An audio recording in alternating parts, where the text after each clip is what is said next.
Plopsaland de Panne is a family-friendly theme park in northern Belgium. The park was originally founded back in 1935, but was converted into Plopsaland in 2000 and completely rethemed to the kid-friendly Studio 100 properties. However, the park has added some more extreme attractions over the past decade, including 2021's Ride to Happiness. So in this video, I'll rank this park's top 10 rides and attractions. Number 10. Drock. This mock-powered coaster isn't the wildest, but you do get a pinch of force in the first and third helix. The ride is more about the views as you pass over the midway and flume. Number 9. Coffee Copes. This is your standard mock teacups, but if you know me, I love a good spinning ride, and these cups were very easy to spin at a good clip. Number 8. Rota Half. This Zamperla disco coaster has some fun interaction with the rest of Vickyland, and it gives the usual fun ride. You have some nice spinning, faint weightlessness on the spikes, and that bunny hill can yank the big vehicle downwards at points for variety. Number 7. Bose Fan Plop. This dark ride passes these adorable miniature displays.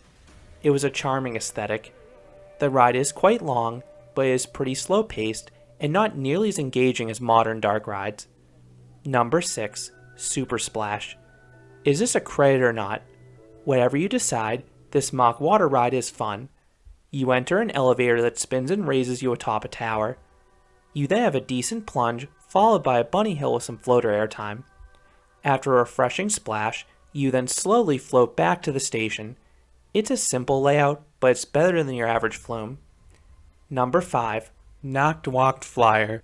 This 22-story tall Funtime Star Flyer offers some impressive views of the park and surrounding area. The latter is what really stood out for me because I had no clue this park was so close to the water. And you also get a little force while taking in those nice sights. Number 4. Dino Splash. This mock log flume is one of the better ones out there. You have some great theming between the jungle, volcano, and dinosaur statues. Then the attraction culminates in an exciting double down that gives a pinch of airtime. Number 3. Heidi the Ride. This great coaster's international creation is a near clone of Fun Spot's White Lightning. While it was smoother and it felt like it carried good speed, it just didn't have the same power of Florida's Woody. Maybe it was the cooler weather, but I only got a few tiny pops of airtime along the route. Meanwhile, White Lightning typically has more forceful pops that can match the larger GCIs. This one does have a fun dark ride scene heading back to the station though. Number 2. Anubis the Ride. This Gerstlauer creation has some great theming in the queue line, and the ride starts with a super punchy LSM launch. You accelerate very quickly and are slammed against your seat. You then go through a nice top hat with laterals and some ejector airtime. Then you have Six Flags Over Georgia's Daredevil dive through the woods. I really like the dive loop offering an inverted airtime pop and nice positives.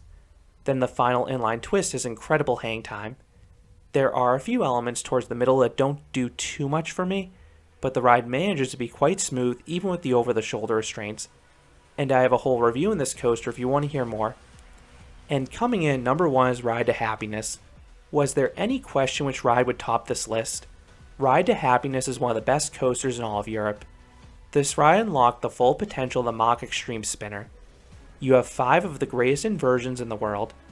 The Twisted JoJo roll offers extreme hang time, as does the super disorienting flying snake dive later in the ride that always takes my breath away.